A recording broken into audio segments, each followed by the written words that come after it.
Hello, my viewers out there. My name is Oyelami Daniel, your talking drum tutor. We'll be having some advanced lessons about talking drum and some other things about what talking drum encompasses today. Briefly, before we do that, let's talk about what we had in our last class. I talked about where talking drum it's been originated from. That is the Yoruba tribe of the country, Nigeria. I talked about some various components that makes up a talking drum. That is Oson, Egi, Ogon, and the likes. I talked about some 3 major patterns that have been played on a talking drum. That is rhythm, which I call the bedrock of everything to be played on a talking drum. I talked about proverb, Owe. I also talked about alujo, that I named danceable progression. So we'll be continuing the course of this class by taking a look at what a proverb is and what it has to do with a talking drum. A proverb is a phrase expressing a basic truth, which may be applied to common situations. In other words, a proverb is a phrasal word coined out to justify some basic truth about some common instances. How does it affect a talking drum? There is a name we call this drum that differs it from every other drum, a talking drum. That means it's a drum that could actually talk. If it is possible for a person to talk a proverb out, it's possible for this drum to talk a proverb out. And one of the prominent usage of this drum in Yoruba land is its ability to talk a proverb out at some different situations. But there is a rule that guides a proverb when we are to play it on a talking drum. And the rule is that a talking drummer must be conscious enough of the instances that is involved when it's to play a talking drum. How do I mean by that? There is this common proverb we use in Yoruba land. It will be very good enough when we play it at a birthday ceremony. But it will be very wrong when we play such in a wedding occasion or we are playing it at a burial occasion. The proverb means things of such will keep reoccurring. So it will be like a spell when we say death will keep reoccurring in one's house. So playing it at the burial ceremony will be very wrong.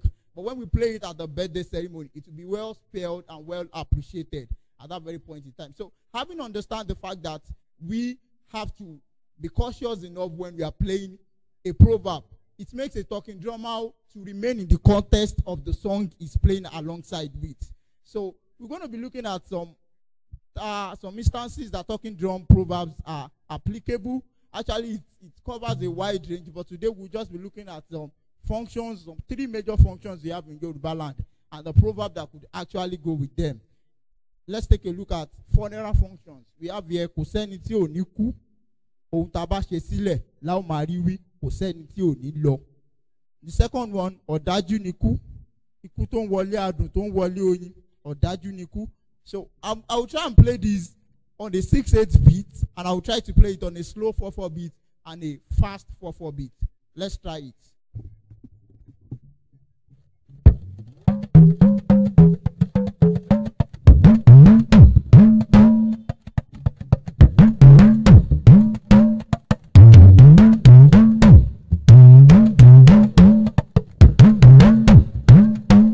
Again.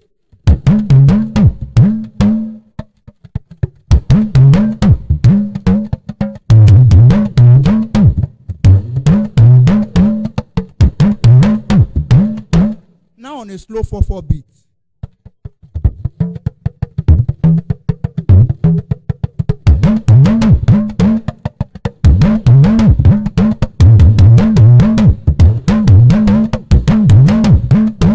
Now on a fast 4/4 beat.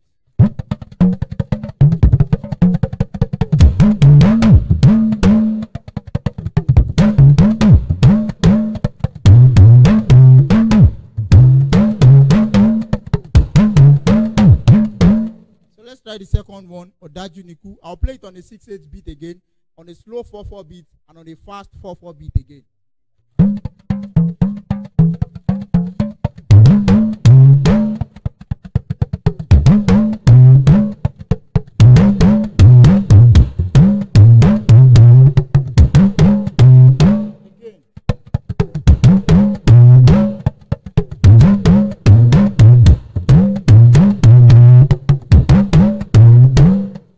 Like to ask that what's the meaning of all this proverb. The first one here says kò sẹ́ni tí ò ní kú, ohun tá bá ṣe sílẹ̀ la ó máa rí bí kò sẹ́ni tí ò ní kú.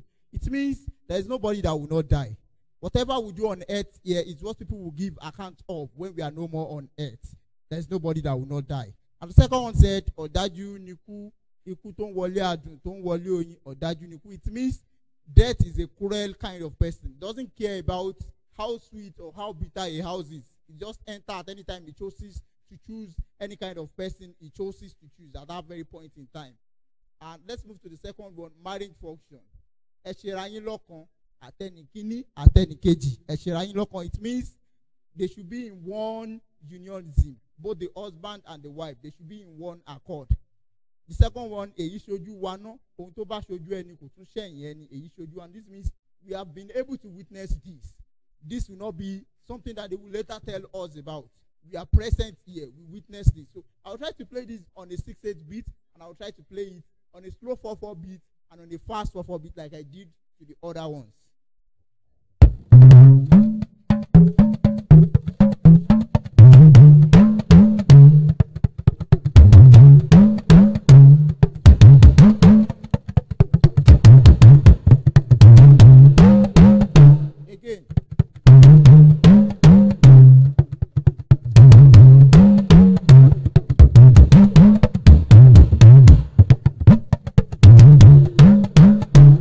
On a slow 4/4 beat.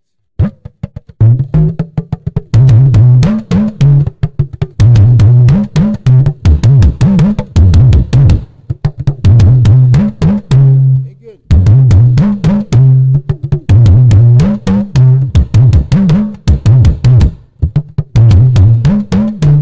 Now on a fast 4/4 beat.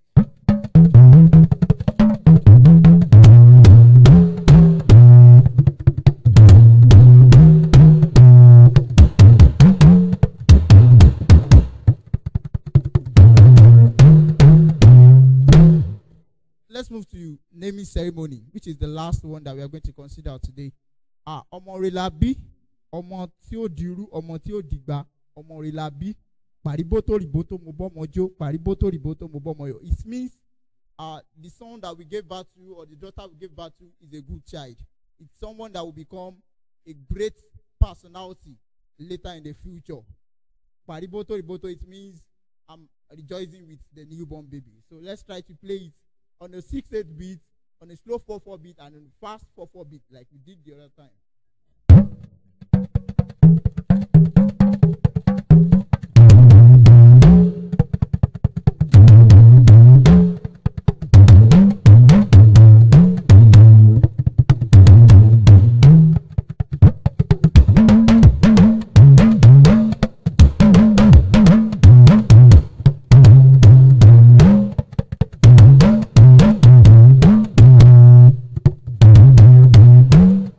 Slow 4/4 beat.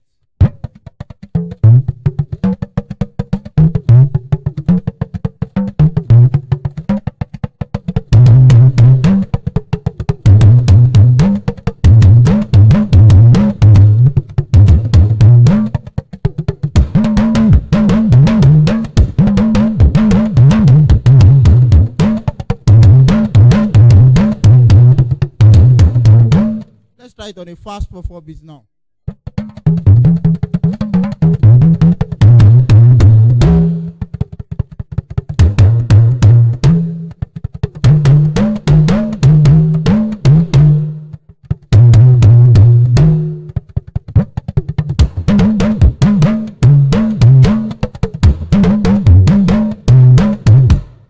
next class, I'll be talking about some other instances that talking drum proverbs are applicable. See you then.